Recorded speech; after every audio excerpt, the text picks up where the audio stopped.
Apex के online platform पर सभी प्यारे साथियों का, सभी प्यारे विद्यार्थियों का हार्दिक स्वागत है। इस सेशन में आज की अपनी जो क्लास होगी वो होगी बहुत ही बेहतरीन क्लास और एक अच्छे टॉपिक पर होने जा रही है। और आज का अपना टॉपिक होगा भारत के प्रमुख शास्त्रीय नृत्य। देखो, एक तो होते हैं क्षेत्रीय नृत्य जो किसी क्षेत्र विशेष की पहचान होते हैं और जो किसी विशेष पर्व से ही जुड़े हुए होते हैं। एक होते हैं जातीय नृत्य जो किसी जाति विशेष से संबंधित होते हैं, और एक होते हैं शास्त्रीय नृत्य मानी क्लासिकल डांस। तो प्यारे साथियों, मैं आपको बताऊं, शास्त्रीय नृत्य उन नृत्यों को कहते हैं जो शास्त्रों में लिखे गए नियमों के अनुसार किए जाते हैं। मानी जो प्राचीन भारतीय ग्रंथ हैं जिनको हम शास्त्र कहते हैं, और शास्त्र में नृत्य और गायन के जो तरीके लिखे गए हैं उन तरीकों से जो नृत्य किया जाता है या जो गायन किया जाता है, यदि नृत्य किया जाता है शास्त्रीय तरीकों से तो वो नृत्य कहलाएगा, यदि गाया जाता है तो वो कहलाएगा शास्त्रीय गायन। तो आज का अपना टॉपिक होगा प्यारे साथियों भारत के प्रमुख शास्त्रीय नृत्य।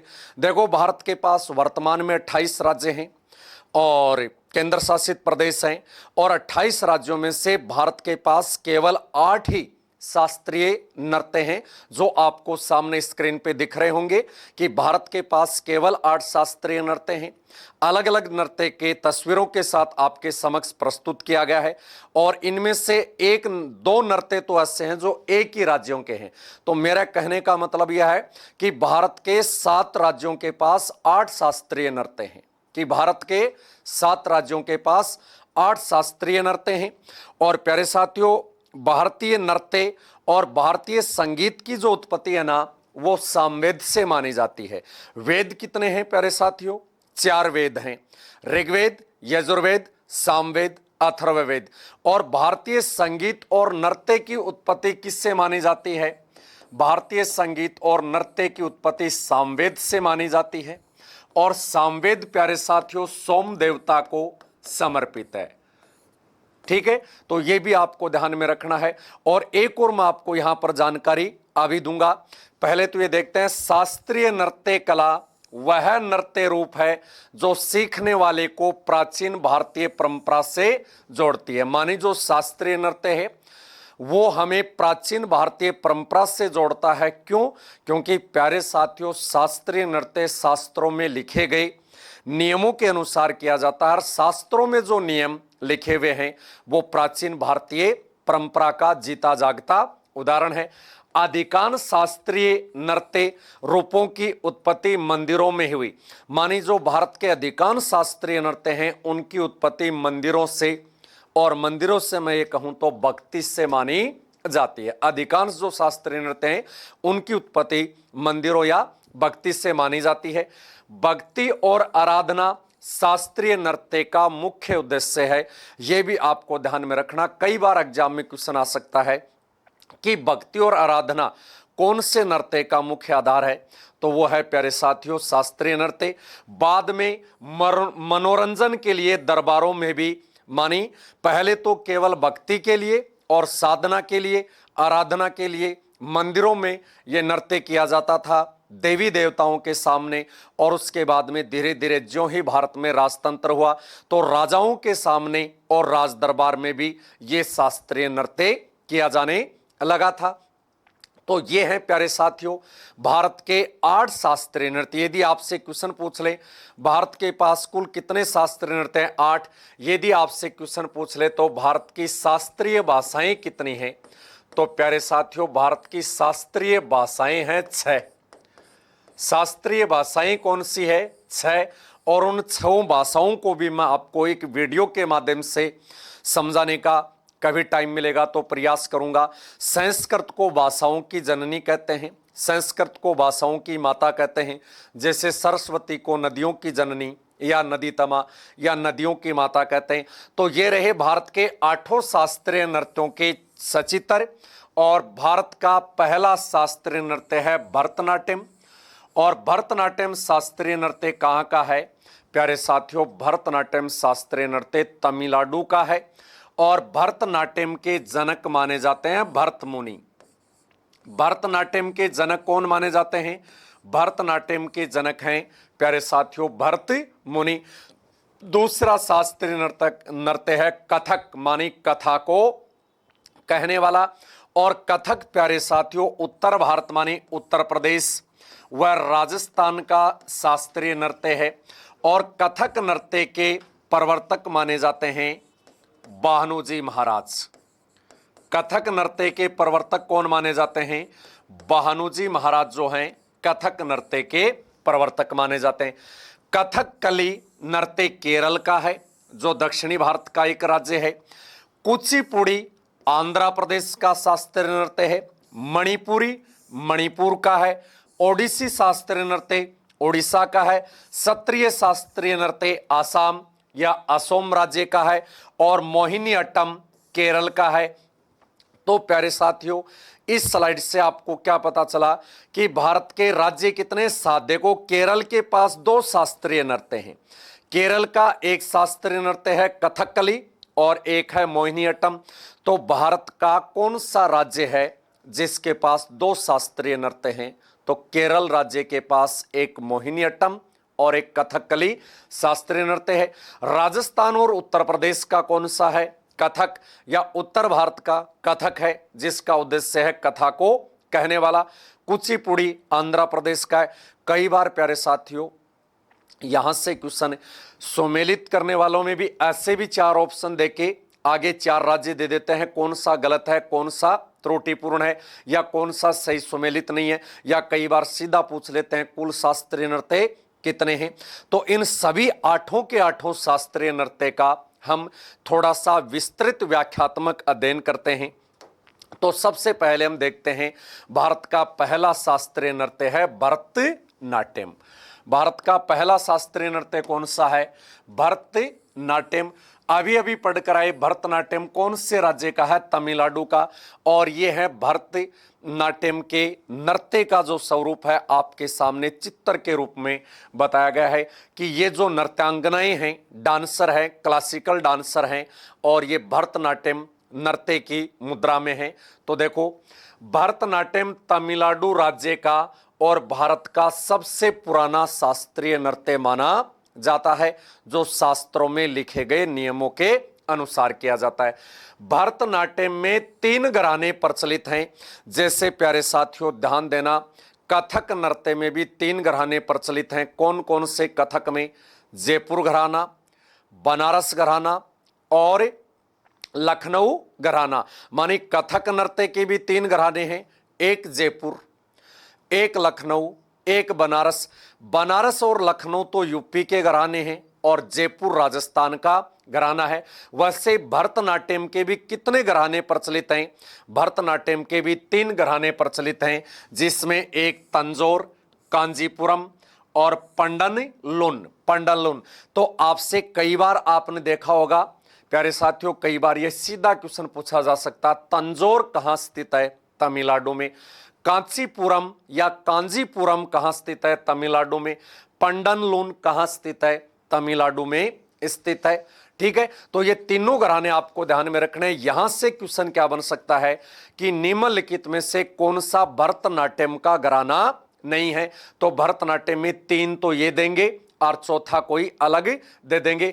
और भरतनाट्यम का जनक कौन है? कि शास्त्रीय नृत्य भरतनाट्यम का जनक प्यारे साथियों भरत मुनि को माना जाता है। किसको माना जाता है? भरत मुनि को। आगे देखो इन घरानों को पाणी नाम से भी जाना जाता है। और यह भी सबसे इंपॉर्टेंट क्वेश्चन है कि कौन से शास्त्रीय नृत्य के घरानों को पाणी के नाम से जाना जाता है? अपने यहां राजस्थान में पाणी जल को कहते हैं, पालर पाणी वर्षा जल को कहते हैं, तेलिया पानी खारे जल को कहते हैं। मानी तेलिया पानी राजस्थान में खारे जल को, पालर पानी राजस्थान में वर्षा जल को। और यही पानी जो शब्द है तमिलनाडु में किसके लिए प्रयोग किया जाता है? यही पानी शब्द तमिलनाडु में भरतनाट्यम शास्त्रीय नृत्य के घरानों के लिए प्रयुक्त किया जाता है। अब देखो रुक्मणी देवी, टी बाला सरस्वती, सोनल मानसिंह, यामिनी कृष्ण मूर्ति, पदम सुब्रमण्यम, लीला सैमसन आदि भरतनाट्यम के उत्कृष्ट कलाकार हैं और ये रुक्मणी देवी और यामिनी कृष्ण मूर्ति का क्वेश्चन तो कई बार एग्जाम में आ चुका है। यहां से प्यारे साथियों आपको यह भी पूछ सकते हैं निम्नलिखित में से कौन सा भरतनाट्यम से संबंधित नहीं है, या ज्यादातर ये क्वेश्चन आता है रुक्मणी देवी व यामिनी कृष्ण मूर्ति का संबंध किससे है।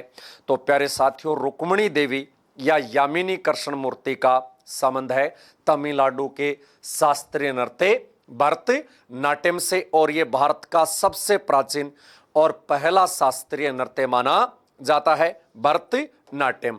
अगला है प्यारे साथियों अपना मोहिनी अट्टम। दूसरा शास्त्रीय नृत्य कौन सा है? मोहिनी अट्टम किस राज्य का है? शुरुआत में हम देख कर आए केरल का, और केरल के पास प्यारे साथियों एक नहीं दो नृत्य हैं, और इस मोहिनी अट्टम नृत्य के पीछे एक कहावत है कि एक राक्षस को मारने के लिए भगवान विष्णु ने जो मोहिनी रूप ग्रहण किया था, कि एक राक्षस के आतंक को समाप्त करने के लिए भगवान विष्णु ने जो मोहिनी रूप धारण किया था। मोहिनी का मतलब मन को मोहित करने वाला रूप। आप देख रहे होंगे कितनी सुंदर नृत्यांगना लग रही है, और ये मन को मोहित करने वाला इतना सुंदर ये छाया चित्र है। तो उसी प्रकार उस राक्षस का आतंक समाप्त करने के लिए भगवान विष्णु ने कौन सा रूप ग्रहण किया? मोहिनी रूप ग्रहण किया, और वो भगवान विष्णु के मोहिनी रूप से आकर्षित होकर और विष्णु के पास आता है, विष्णु उसका वध कर देते हैं। और केरल का जो मालाबार समुद्र तटीय क्षेत्र है, केरल का जो मालाबार समुद्र तटीय क्षेत्र है, और वहां से उस राक्षस का आतंक क्या किया जाता है? समाप्त किया जाता है। तब से ये भगवान विष्णु के मोहिनी रूप को चिरस्थायी रखने के लिए केरल राज्य के द्वारा ये मोहिनी अट्टम शास्त्रीय नृत्य के रूप में और हमारे सामने प्रस्तुत किया गया। परंतु कुछ समय के लिए इस मोहिनी अट्टम से शास्त्रीय नृत्य का दर्जा छीन लिया गया था। कुछ समय के लिए ये जो मोहिनी अट्टम है इससे शास्त्रीय नृत्य का दर्जा छीन लिया था। तो ये भी आपको ध्यान में रखना है कौन से नृत्य से शास्त्रीय नृत्य का दर्जा छीना गया? मोहिनी अट्टम, जो भगवान विष्णु के मोहिनी रूप से संबंधित है, और कौन से राज्य का है? केरल, मन को मोहित करने वाला। तो देखो मोहिनी अट्टम केरल का एक शास्त्रीय नृत्य है। इस नृत्य की मान्यता है कि भस्मासुर का वध करने के लिए भगवान विष्णु ने मोहिनी रूप ग्रहण किया था। मानी भस्मासुर नामक राक्षस का आतंक समाप्त करने के लिए, और भगवान विष्णु ने जो मोहिनी रूप ग्रहण किया उसी को चिरस्थायी बनाए रखने के लिए ये केरल के मालाबार तटीय क्षेत्र में और ये नृत्य किया जाता है। और प्यारे साथियों ध्यान में रखना है केरल की भाषा मलयालम है, और केरल की मलयालम भाषा भी शास्त्रीय भाषा है। तमिलनाडु की तमिल भी शास्त्रीय भाषा है। कर्नाटक की कन्नड़ भी शास्त्रीय भाषा है। आगे देखो मोहिनी अट्टम नृत्य के प्रमुख कलाकार हेमा मालिनी। ये हेमा मालिनी वो नहीं है शोले पिक्चर वाली, ये हेमा मालिनी वो नहीं है जो रामगढ़ में बसंती बनी थी, तांगा चलाया था और धर्मेंद्र ने कहा था कुत्तों के सामने मत नाचना, वो हेमा मालिनी नहीं है। ये हेमा मालिनी दूसरी है, ये नृत्यांगना है, वो फिल्म अभिनेत्री है। तो मोहिनी अट्टम शास्त्रीय नृत्य के प्रमुख कलाकारों में हेमा मालिनी, श्रीदेवी, भारती शिवाजी, सुंदा नायर, गोपिका वर्मा, के कल्याणी, कलादेवी आदि हैं। तो ये यहाँ से भी आपको क्वेश्चन पूछा जा सकता है कि कौन सी मोहिनी अट्टम नृत्य की, और इसमें सबसे ज़्यादा क्वेश्चन ये पूछा हुआ है हेमा मालिनी। और एक और मैं यहाँ आपको जानकारी देना चाहूँगा प्यारे साथियों, भारत के अंतरिक्ष वैज्ञानिक डॉक्टर विक्रम साराभाई की पुत्री भी एक प्रसिद्ध शास्त्रीय नृत्यांगना थी जिसका नाम था मल्लिका साराभाई। भारत में अंतरिक्ष कार्यक्रमों के जनक कौन हैं? भारत में अंतरिक्ष कार्यक्रमों के जनक है डॉक्टर विक्रम साराभाई, और भारत में इसरो के संस्थापक भी विक्रम साराभाई हैं, और विक्रम साराभाई की पुत्री मल्लिका साराभाई भी भारत की एक प्रसिद्ध नृत्यांगना मानी जाती है। और ये आपको ध्यान में रखना मोहिनी अट्टम की क्या क्या है और किससे ये जुड़ा हुआ है। आगे देखो अगला नृत्य है सत्रिय या सत्रिया नृत्य, और सत्रिया नृत्य कहाँ का है? असम का है। असम का है जो चाय उत्पादक राज्य है, और असम का एक क्षेत्रीय नृत्य है बिहू। देखो बिहू असम का त्योहार भी है, और बिहू असम का नृत्य भी है, परंतु यह है बिहू असम का शास्त्रीय नृत्य नहीं है, क्षेत्रीय नृत्य है, असम में ही प्रचलित है। और सत्रिया जो है असम का शास्त्रीय नृत्य है। बिहू एक वर्ष में कितनी बार मनाया जाता है? 3 बार। और बिहू को उत्तर भारत में मकर संक्रांति कहते हैं, माने जिस दिन हम 14 जनवरी को मकर संक्रांति पर्व मनाते हैं। और मकर संक्रांति पर्व को असम किस रूप में मनाता है? मकर संक्रांति पर्व को असम बिहू के रूप में मनाता है। और इसी मकर संक्रांति पर्व को तमिलनाडु किस रूप में मनाता है? तमिलनाडु इससे पोंगल के रूप में मनाता है। तो अब देखते हैं असम का शास्त्रीय नृत्य सत्रिय या सत्रिया। तो देखो, सत्रिया असम का एक क्लासिकल डांस या शास्त्रीय नृत्य है और इसका क्षेत्रीय नृत्य बिहू है। चाय उत्पादक राज्य है, एक सींग वाले गेंडे के लिए प्रसिद्ध है, काजीरंगा इसमें है, डिगबोई। इस नृत्य को दशावतार नृत्य, चाली नृत्य, अप्सरा नृत्य, रास नृत्य आदि विधाओं में बांटा गया है। तो यहां से क्वेश्चन उठ सकता है, बहुत ही इंपॉर्टेंट ये मेरे को लग रहा है कि यहां पर क्वेश्चन क्या बनेगा, किस शास्त्रीय नृत्य को दशावतार नृत्य, चाली नृत्य या अप्सराओं का नृत्य भी कहते हैं?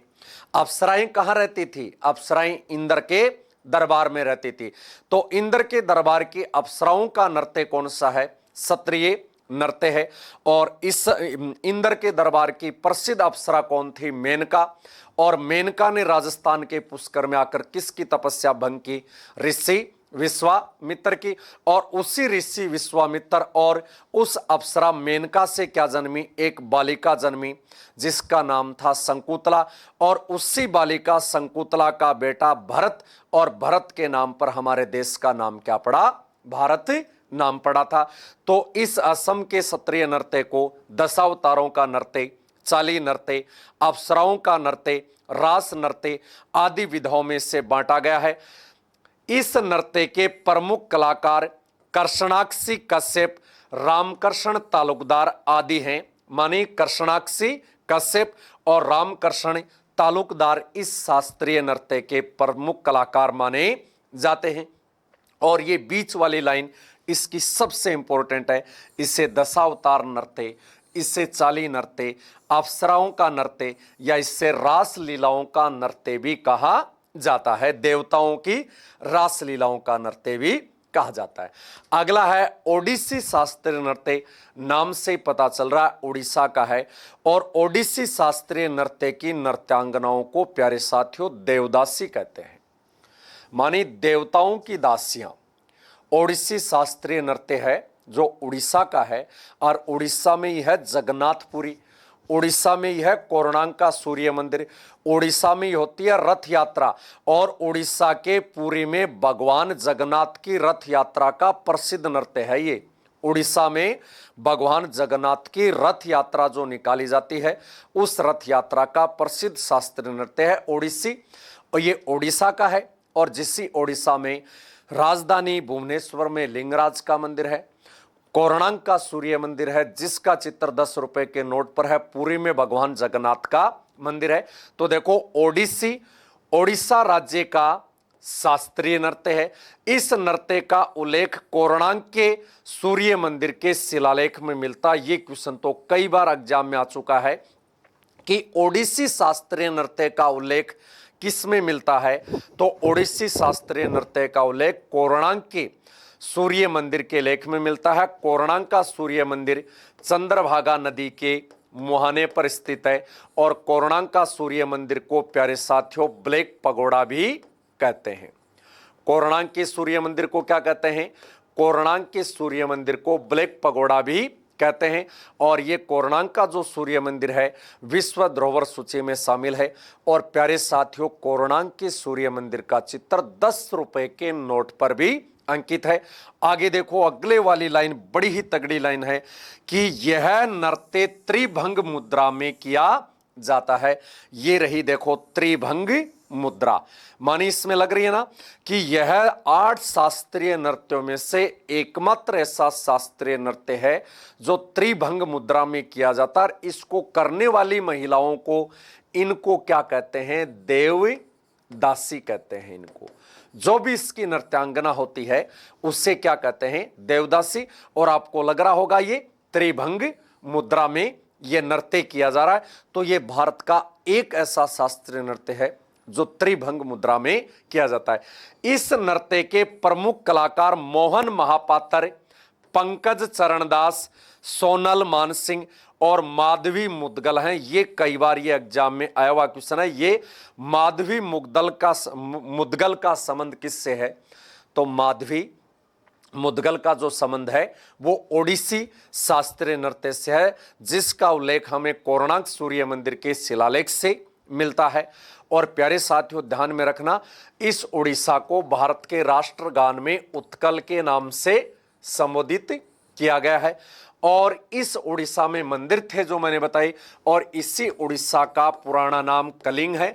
और कलिंग को अशोक जीतता है और तबाही मचाता है, और इस युद्ध के बाद मगध या बिहार का राजा मौर्य राजा अशोक बौद्ध धर्म ग्रहण कर लेता है। ये काफी बार एग्जाम में आए हुए क्वेश्चन है ये, तो प्यारे साथियों इसको आपको ध्यान में रखना है। अगला है अपना कथक या कथक, और ये जो राजस्थान, उत्तर प्रदेश और मानी उत्तर भारत में ये प्रचलित है। मैन तो इससे उत्तर प्रदेश और राजस्थान का माना जाएगा। तो देखो ये है अपना कथक नृत्य की एक नृत्यांगना, पैरों में है घुंघरू। तो देखो कथक का मतलब होता है कथा कहने वाला। एक नई चीज मैं आपको बताऊंगा प्यारे साथियों, ऐसा कहते हैं कि कथक नृत्य का जन्म नटवरी के नाम से, कथक नृत्य का जन्म नटवरी नाम से राजस्थान के चूरू जिले के सुजानगढ़ से माना जाता है। राजस्थान के चूरू जिले के सुजानगढ़ से नटवरी नाम से जिस नृत्य का जन्म हुआ उस नृत्य को कथक या कथक के नाम से जाना जाता, जो उत्तर भारत का विशेष रूप से राजस्थान और उत्तर प्रदेश का है, परंतु आजकल ये मध्य प्रदेश के भूभागों में भी किया जाता है। तो इसका पुराना नाम क्या है, नटवरी नाम है। और इस कथक नृत्य के जनक जो मैंने आपको शुरू में बताया, कथक नृत्य के जो जनक हैं वो किसे माना जाता है, कथक नृत्य के जनक माना जाता है प्यारे साथियों बानूजी महाराज को। कथक नृत्य का जन्मदाता किसे माना जाता है, बानूजी महाराज को। जन्म लेते समय इसका नाम क्या था, नटवरी नाम था। आगे देखो, यह मुख्य रूप से उत्तर प्रदेश, राजस्थान और मध्य प्रदेश राज्यों में प्रचलित है। मानिए 3 राज्यों में ये एक ऐसा शास्त्रीय नृत्य है जो 3 राज्यों में प्रचलित है। कथक का उद्भव कथा शब्द से हुआ। मानिए कथक का उद्भव किस शब्द से हुआ, कथा से हुआ, जिसका अर्थ होता है कथा कहना।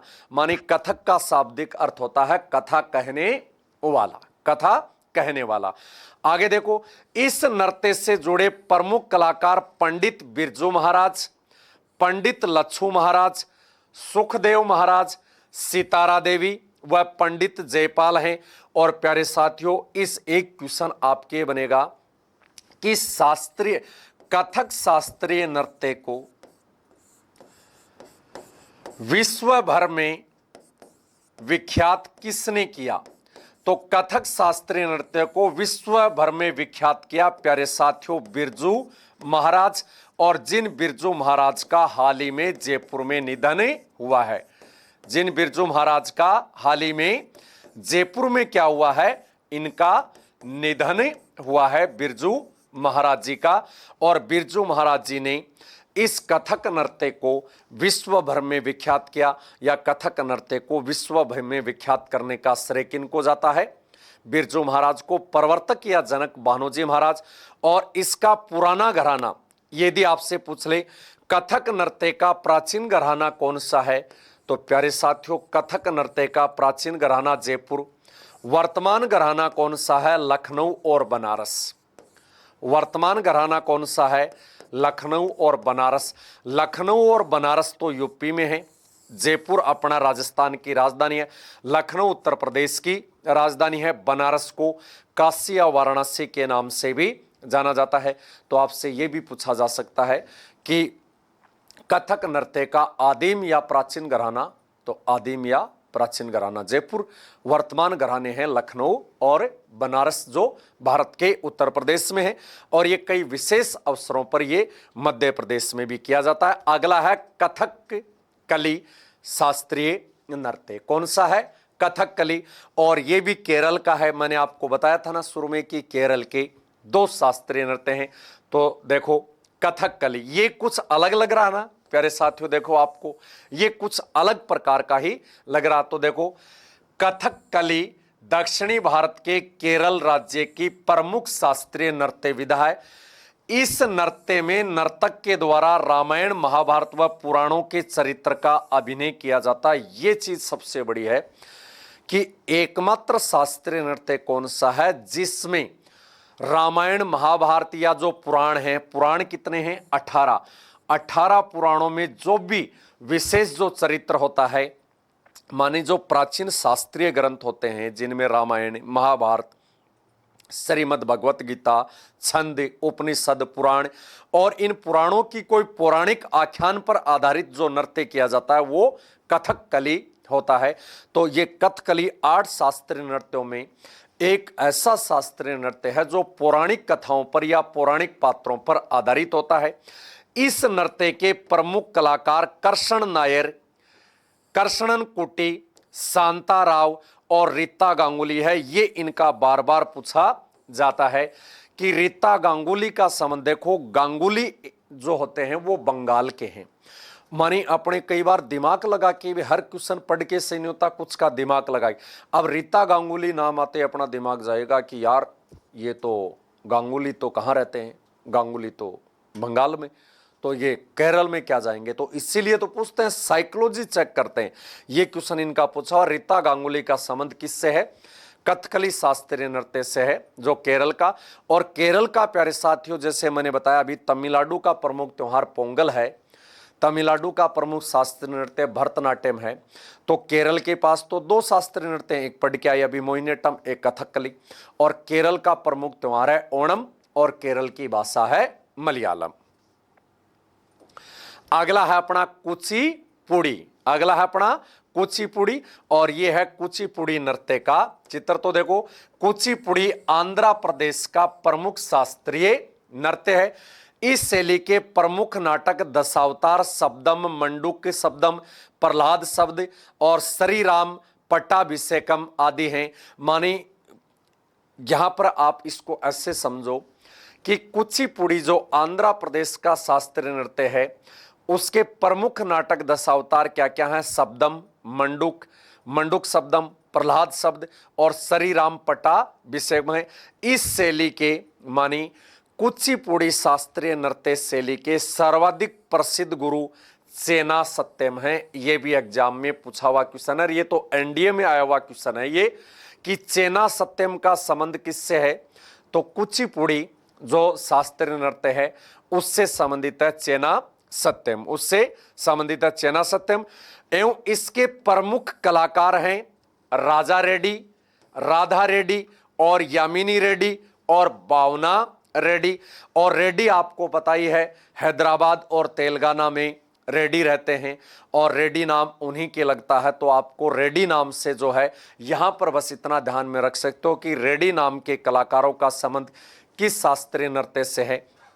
तो प्यारे साथियों रेड्डी नामक कलाकारों का संबंध है कुचिपुड़ी। और कुचिपुड़ी कहां का है? तो कुचिपुड़ी प्यारे साथियों आंध्र प्रदेश का शास्त्रीय नृत्य। कितने शास्त्रीय नृत्य पढ़ लिए हमने अभी तक? भरतनाट्यम, केरल के 2, ओडिसी, और उसके बाद में हमने पढ़ लिया कथकली, कथक पढ़ लिया। अपना शास्त्रीय नृत्य है अगला मणिपुरी शास्त्रीय नृत्य और नाम से है मणिपुर राज्य का है। कौन से राज्य का है? मणिपुर राज्य का शास्त्रीय नृत्य है प्यारे साथियों मणिपुरी।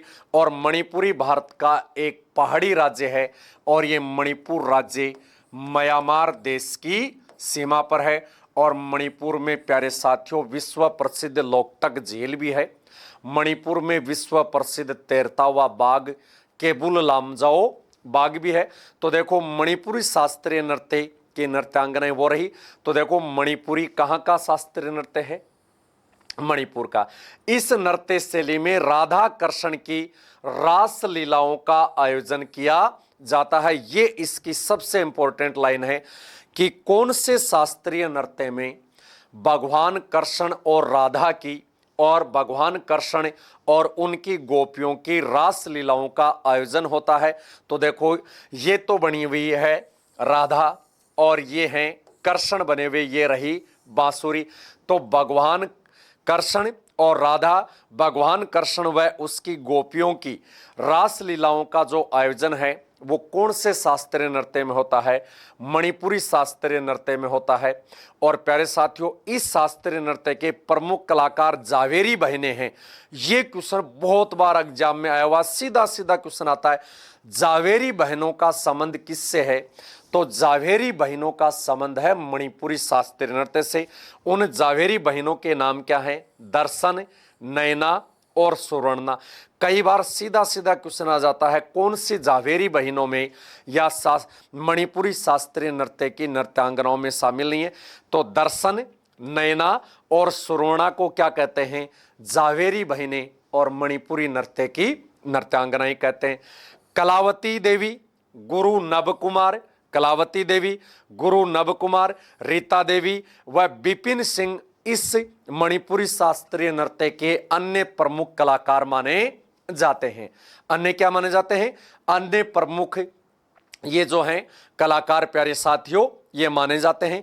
तो ये थे भारत के 8 शास्त्रीय नृत्य, उनकी कुछ विशेष विशेषताएं, सचित्र और उनके कुछ विशेष कलाकार। और ज्यादातर तो अपने क्वेश्चन राज्यों से संबंधित ही आ जाता है, कौन से शास्त्रीय नृत्य का संबंध किस राज्य से है। परंतु मैंने आपको बहुत सारी चीजें संक्षिप्त और छोटी सी क्लास में शास्त्रीय नृत्यों के इस टॉपिक में बताने का प्रयास किया। अब मैं प्यारे साथियों आपको कुछ जो क्षेत्रीय प्रसिद्ध जो क्षेत्रीय नृत्य हैं वो मैं आपको बता दूं। जैसे प्यारे साथियों प्रसिद्ध क्षेत्रीय नृत्यों में आता है एक तो बिहू। बिहू असम का नृत्य भी है और बिहू असम का त्योहार भी है। और ये बिहू नामक त्योहार वर्ष में कितनी बार मनाया जाता है? 3 बार, क्योंकि चाय की पत्तियों तोड़ने के साथ नई फसल के आगमन की खुशी में यह मनाया जाता है बिहू। और बिहू मकर संक्रांति के दिन मनाया जाता है। बिहू मकर संक्रांति के दिन मनाया जाता है। आगे अपने आते हैं गिद्दा व भांगड़ा कहाँ के हैं? तो प्यारे बच्चों गिद्दा व भांगड़ा पंजाब के हैं। गिद्दा व भांगड़ा कहाँ के हैं? गिद्दा व भांगड़ा पंजाब के हैं। डांडिया, रास और गरबा कहाँ के हैं? तो प्यारे साथियों डांडिया, रास और गरबा गुजरात के हैं। डांडिया, रास और गरबा कहाँ के हैं? गुजरात के हैं। उसके बाद में अपना आता है घूमर, गेर और कच्छी घोड़ी कहाँ के हैं? तो घूमर, गेर और कच्छी घोड़ी राजस्थान के प्रमुख नृत्य माने जाते हैं। उसके अलावा आपसे करगा और यक्षगान, करगा व यक्षगान का संबंध किससे है? तो प्यारे साथियों करगा व यक्षगान का संबंध किससे है? कर्नाटक राज्य से है। एक आता अपना मुखोटा, और मुखोटा का संबंध किससे है? तो प्यारे बच्चों मुखोटा का संबंध है अरुणाचल प्रदेश से। मुखोटा का संबंध किससे है? अरुणाचल प्रदेश से। बंबू कहाँ का है? बंबू नृत्य तो प्यारे साथियों बंबू है मेघालय का और मिजोरम का। मेघालय व मिजोरम का प्रमुख कौन सा है? बंबू है। उसके बाद में आपसे जैसे कुछ बिहार के हैं और बिहार में छठ पूजन भी होता है। पोंगल त्योहार तमिलनाडु का है। ओणम त्योहार कहाँ का है? केरल का है। और तमिलनाडु के पोंगल पर सांडों की जो लड़ाई होती है प्यारे साथियों उससे जल्लीकट्टू के नाम से जाना जाता है। तो ये थे प्यारे साथियों अपने प्रमुख शास्त्रीय नृत्य और कुछ राजस्थान के विशेष क्षेत्रीय नृत्य। मैं आशा करता हूं कि आपको अपनी ये क्लास है काफी पसंद आई होगी और ये संक्षिप्त व छोटा सा टॉपिक था अपने भारत के प्रमुख शास्त्रीय नृत्यों का जो आर्ट थे उनका सचित्र हमने अध्ययन किया है।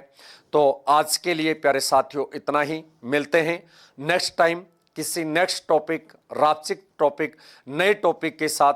और तब तक के लिए सभी प्यारे विद्यार्थियों को बेस्ट ऑफ लक। जय हिंद, जय भारत। आपका अपना गुरु सुरेंद्र महला। सभी प्यारे साथियों को बेस्ट ऑफ लक।